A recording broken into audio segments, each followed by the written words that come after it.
Hello, salut à toutes et à tous, c'est Walgo et aujourd'hui je vais vous présenter le jeu Prehistories.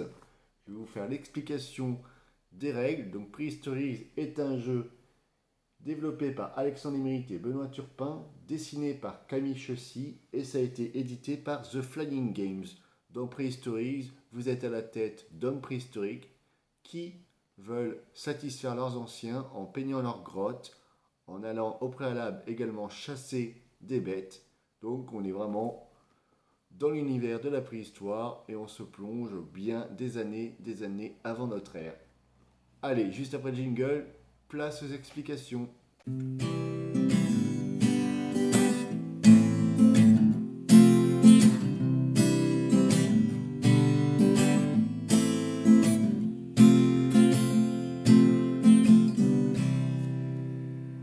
Donc dans Prehistories, vous êtes à la tête d'hommes préhistoriques qui sont représentés par ces petits dessins joliment faits. Vous en avez généralement deux de niveau 1, 2, 4, 5, 6, 3, etc. La particularité de chacun, c'est que vous avez donc leur puissance et ensuite un être qui est pas forcément très puissant va être automatiquement rapide par rapport à un personnage, vous voyez, qui est fort mais qui n'a pas du tout de vitesse. Donc dans le but du jeu, ça va être de dilapider et de se débarrasser de ces 8 jetons totems qui sont là. Donc chaque joueur en a 8 à sa couleur. Donc là on a le rouge. Là on a une configuration pour 4 joueurs. Donc il y a le plateau qui est pour 4-5 joueurs. De l'autre côté c'est pour 2 et 3 joueurs. Le but donc est de se débarrasser de ces jetons en accomplissant des objectifs qui sont représentés par ces cartes ou des objectifs permanents que vous avez ici. Donc soit faire une ligne sur sa grotte, une colonne ou en posant un jeton animal légendaire. Comment on fait? Donc dans un premier temps, nous avons la phase d'initiative qui, j'y reviendrai, n'est pas forcément très explicite dans la règle du jeu et je trouve un peu bancale, mais bref, le but du jeu, nous avons chacun 3 cartes au début et le reste c'est la pioche. En fonction de ce qu'on a, on peut jouer une ou plusieurs cartes. Par exemple, on va dire qu'on va faire comme ça. Lui, il va jouer au pif 3 cartes comme ça, tac. Il va se dire, tiens, je vais jouer juste celle-là, ainsi de suite. Disons que lui, il a ces 3 cartes-là. Allez, il joue qu'une carte, tac. Et l'autre, vite fait, pareil, hop, une carte. Il dit que voilà, le 1. Donc là, dans la configuration actuelle, nous avons deux personnages, deux joueurs qui ont mis, je veux dire, une carte avec 1 en puissance et les autres ont 3 et 7. Donc eux sont pas du tout dedans. Là, il y a une égalité. Et ce qui va les différencier, c'est la vitesse. Donc même s'ils ont 1 en puissance, c'est lui qui prendra l'initiative et qui commencera le tour dans la phase numéro 2. Car il a 59 et lui il a 51. Donc ce que je trouve un peu bancal dans cette façon de faire, c'est que le joueur qui arrive à voir que c'est lui qui a la carte plus faible et 59, ben, il va toujours jouer celle-là, il va la garder. Et il va toujours jouer cette carte et passer premier à chaque fois. C'est pour ça que je trouve dans la règle, ils disent de jouer plusieurs cartes, mais si on n'en a qu'une qui est le 1, on va forcément gagner parce qu'on sait que celui-là est le plus rapide malgré tous les 1. J'ai vérifié, voilà, celui qui a les cartes bleues va forcément tout le temps être premier dans l'initiative. Soit j'ai pas très bien compris la règle et le point de règle, soit c'est un petit peu bancal au niveau de ce point de règle et de ces critères qui sont sur cette carte. Enfin bref, ça ne veut pas dire que parce que vous êtes le premier joueur que vous allez forcément gagner la partie. Ensuite, une fois qu'on a fait le tour de jeu et qu'on a l'initiative, donc on va dire que c'est le premier joueur, donc il avait ses cartes ici.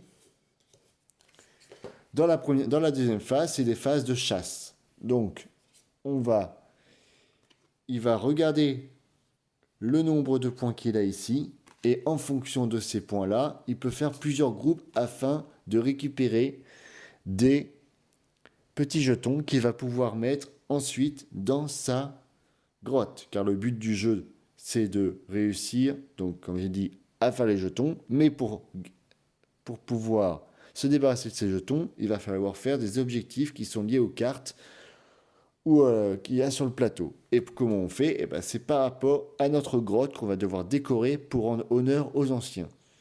Et pour ce faire, il est marqué des points. On va devoir compléter les objectifs que voici, qui peuvent changer en fonction de chaque partie, hein, il y en a d'autres. Pour une première partie, je vous conseille de jouer, comme le dit la règle, avec le symbole soleil, où ce sont des objectifs un peu plus simples. D'ailleurs, vous voyez, là on marque 3 points direct, parce que c'est un peu plus compliqué et plus long, alors que là on marque 2 points généralement pour les symboles soleil. Donc là, en l'occurrence, pour marquer 3 points en premier joueur, il devra mettre un jeton qui voici dans chaque coin de son plateau grotte.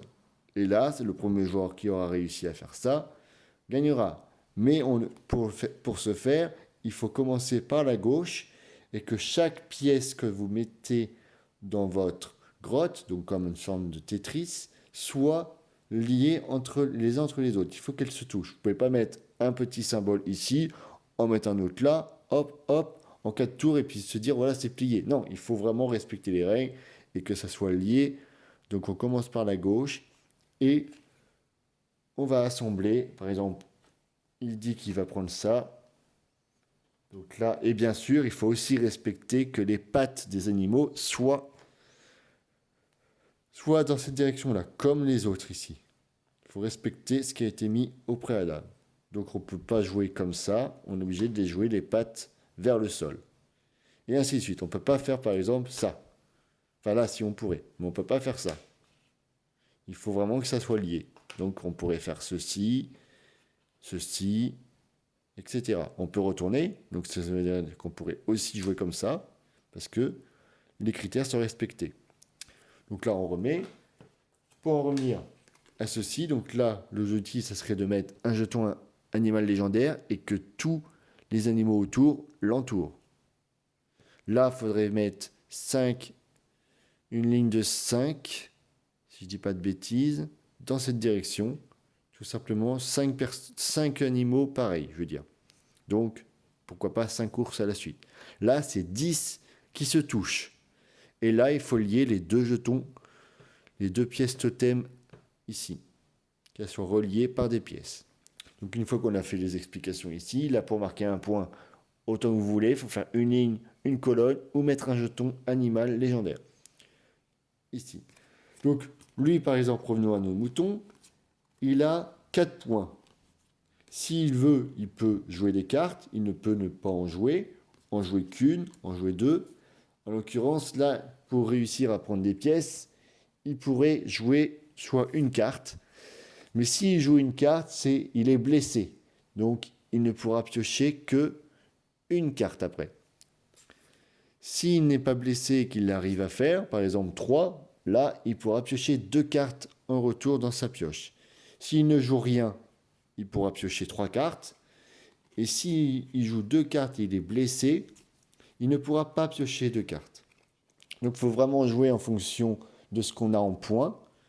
Donc c'est pour ça que là, par exemple, là, il n'a que 4 points, donc il pourra aller prendre celle-ci avec une blessure, il jouera 3 cartes, mais il n'en aura qu'une au final. Donc pendant la phase d'initiative, il n'aura pas trop le choix. Le mieux est peut-être de passer son tour, de ne rien jouer pour choper 3 cartes et avoir plus de points et une possibilité. Ensuite, on va faire comme ça, on va piocher des jetons en fonction de ce qu'on a. On va les poser, on va remplir des objectifs, etc. Une fois que c'est fait, et comme je vous disais, on pioche en fonction de la configuration entre 3 et 0 cartes, en fonction si on a blessé 2 fois, une carte si on est blessé qu'une fois. C'est en fonction des petits symboles qu'il y a ici, vous voyez? Et on additionne. On peut faire plusieurs groupes si nos points le permettent, mais là en l'occurrence il n'en a que 4, donc il ne pourrait aller que ici, ici ou ici.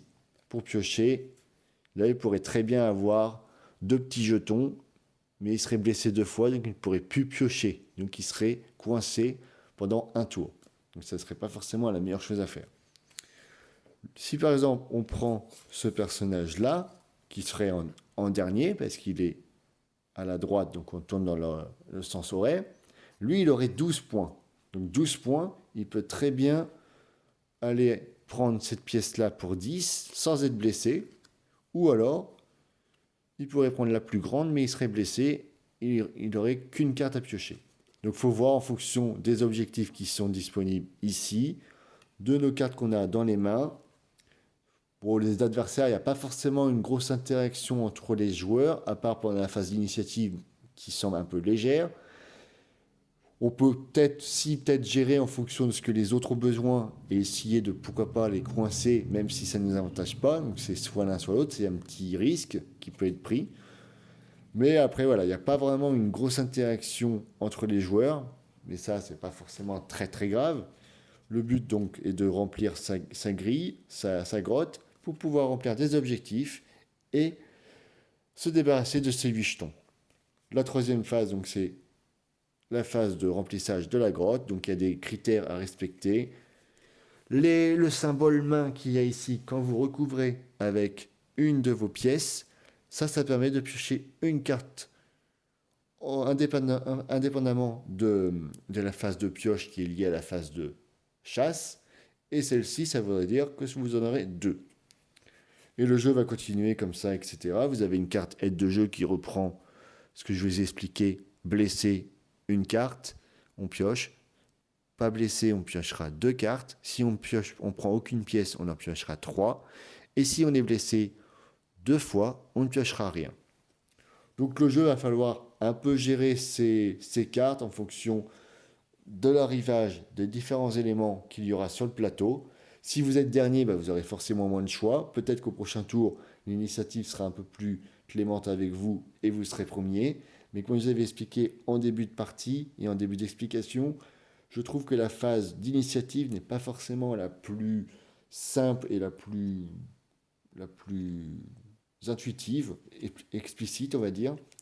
Sinon, à part ça, ça reste un jeu qui lie Tetris, jeu de priorité avec des groupes de chasseurs qu'on peut envoyer indépendamment et faire plusieurs groupes pour essayer d'assimiler plus de, de pièces afin de remplir les objectifs le plus vite possible et donc de remplir l'objectif final de dilapider ces 8 jetons. Le premier joueur qui réussit à poser son 8e jeton est déclaré vainqueur. On ne continue pas le tour de jeu et il est déclaré donc le grand vainqueur. Il aura réussi à honorer les anciens grâce à la grotte et également forcément aux objectifs qui sont liés de surcroît à la grotte des anciens pour les honorer.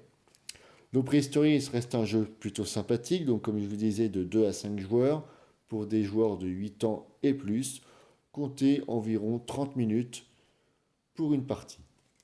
Donc premier lieu, vous faites que des symboles soleil si vous voulez faire une partie pour assimiler les mécaniques de jeu. Et puis une fois que c'est parti, en avant Guingamp, vous pouvez faire des symboles différents avec les lunes où les objectifs sont un peu plus longs, donc ça donnera une partie un peu plus longue de surcroît et donc forcément, logiquement, ça renforce le temps de jeu.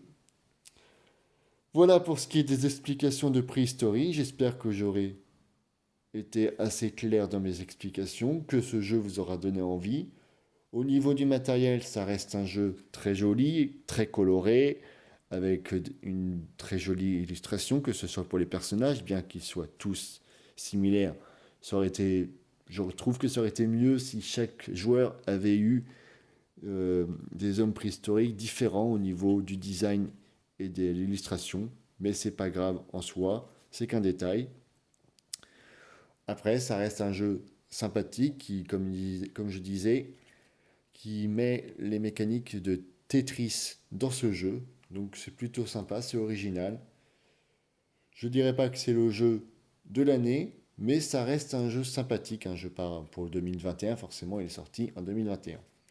Mais ça reste sympathique et ça ravira petits et grands pour des parties sympathiques assez courtes. Et ben voilà, c'était l'explication du jeu de société Prehistories développé par The Flying Games, un jeu de 2 à 5 joueurs pour des parties qui durent à peu près 30 minutes et c'est également destiné à des joueurs de plus de 8 ans. N'hésitez pas à me dire dans les commentaires si mes explications ont été concises, si le jeu vous a convaincu. C'est un jeu donc qui lie un petit peu de gestion de stratégie, mais surtout de la pose de tuiles façon Tetris, dans un cadre et un graphique assez attrayant et coloré. Donc n'hésitez pas à me le dire ce que vous avez pensé. C'est Prehistories. Allez, ciao, on se retrouve très bientôt pour une prochaine vidéo. Bye bye.